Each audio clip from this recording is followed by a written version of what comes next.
sebelum masuk ke video, di bawah channel ini ada tombol subscribe atau tombol berlangganan. Kalau kalian suka dengan konten-konten dari Dr. Rustin Bashir, kalian bisa tekan tombol itu untuk berlangganan konten-konten dari Dr. Rustin Bashir. Dan ini gratis. Oke, lanjut. Selamat siang teman-teman semua yang saya kasih. Setiap kali saya memulai pembuatan video yang berhubungan dengan asuransi ini, saya senang sekali. Dan selalu saya harapkan bahwa apa yang kita pelajari sama-sama bisa membuka wawasan kita lebih tepat tentang asuransi.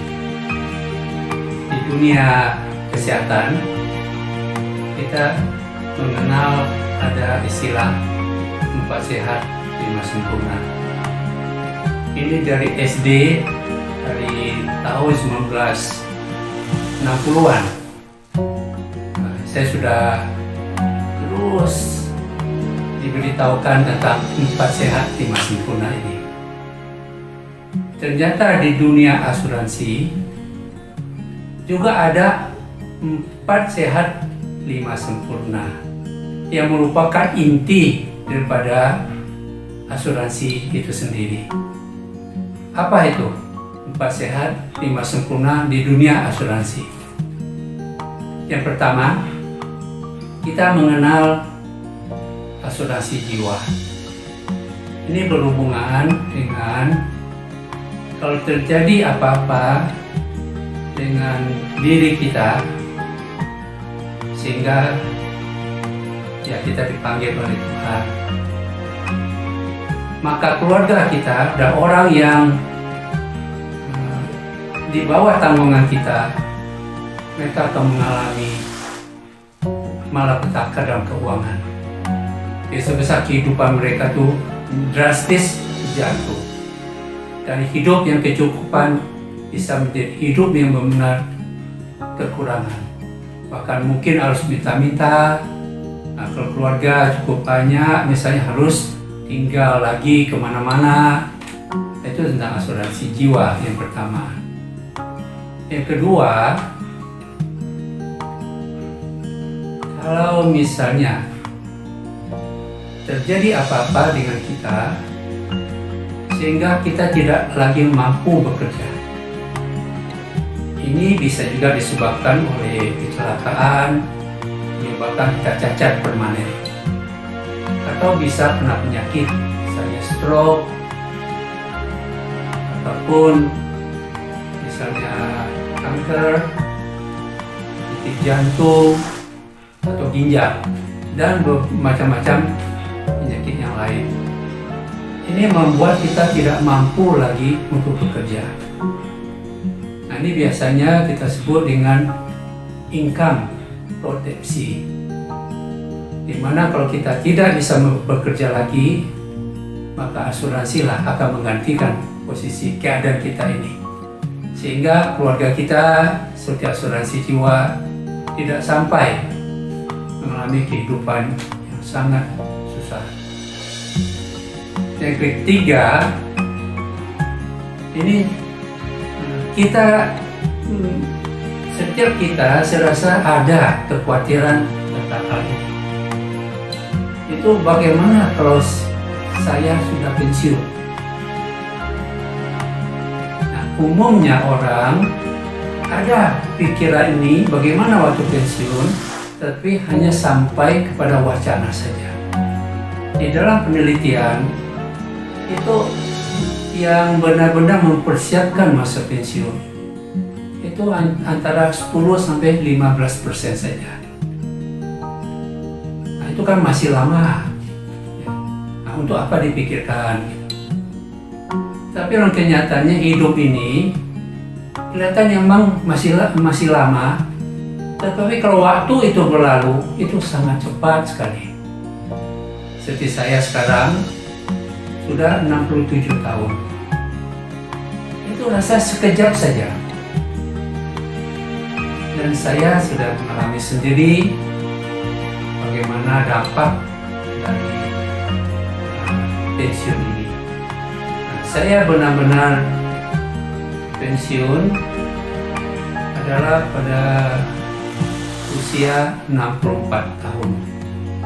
Sebelumnya 56 tahun saya pensiun dari pekerjaan saya pertama, tetapi saya masih diminta untuk ada pekerjaan lain dengan status kontrak. Jadi tidak terasa. Tapi pada waktu benar-benar saya pensiun, itu benar income itu tidak ada. Karena tiap bulan kita ke bank, di ATM. Jadi kebiasaan ini tetap, tapi waktu kita lihat ternyata kosong. Dan ini kalau tidak dipersiapkan, ini bisa menimbulkan masalah psikologis yang berat. Kenapa? Karena kebutuhan pokok kita, yaitu makan, pakaian, tempat tinggal, itu tetap kita perlukan. Nah, ini biasanya dari income kita. Mendadak income ke stop, apa yang terjadi? Maka aset kita, harta kita, kalau masih ada, itu harus kita jual satu demi satu. Nah, kalau kita umurnya tidak terlalu panjang, itu nggak gitu masalah. Tapi kalau Tuhan mengizinkan kita umur panjang, itu akan bermasalah. Nah, karena itu hal yang ketiga ini tentang pensiun perlu kita persiapkan benar selagi kita masih ada income. Yang keempat biasanya bagi keluarga muda, yaitu tentang dana pendidikan anak. Ini kalau kita tidak persiapkan, maka anak kita mungkin tidak bisa mendapatkan pendidikan yang baik, yang merupakan dasar bagi dia untuk bisa survive, bisa bersaing dalam dunia yang semakin canggih ini.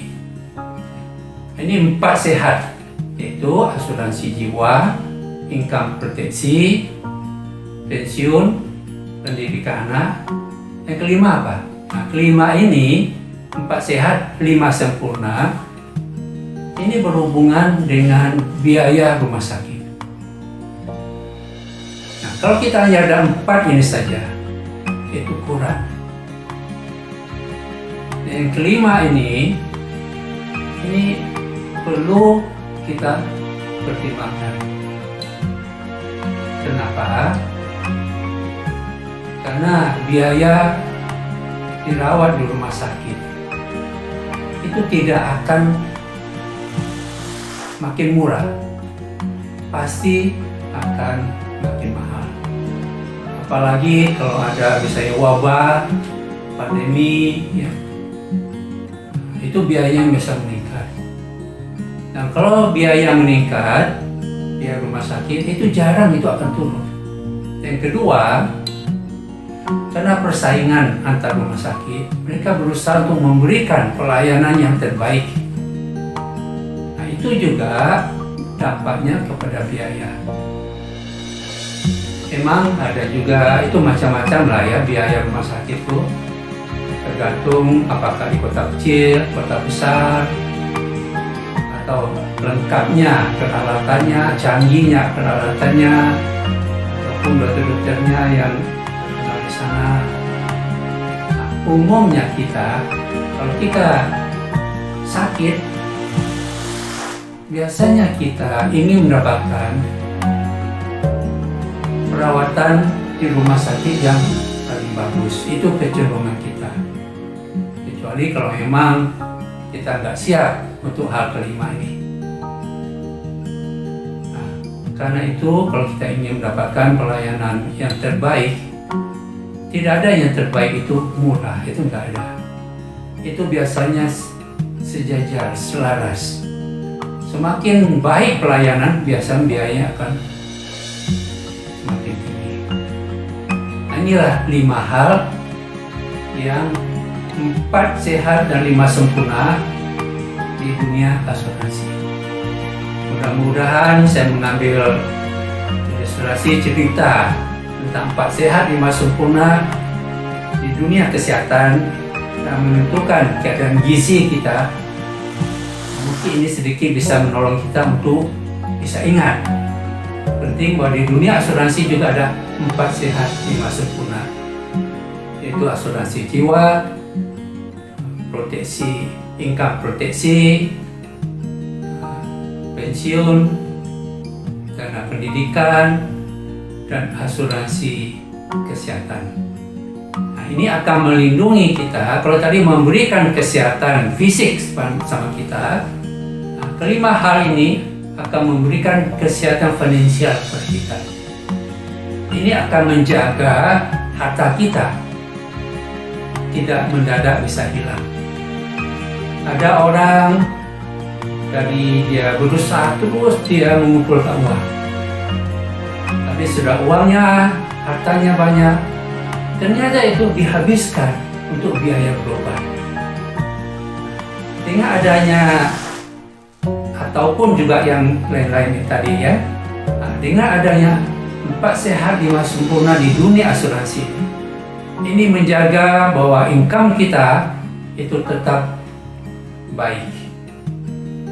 Nah, inilah kira-kira yang ingin saya sampaikan. Mudah-mudahan yang sederhana ini bisa menolong kita mulai memikirkan.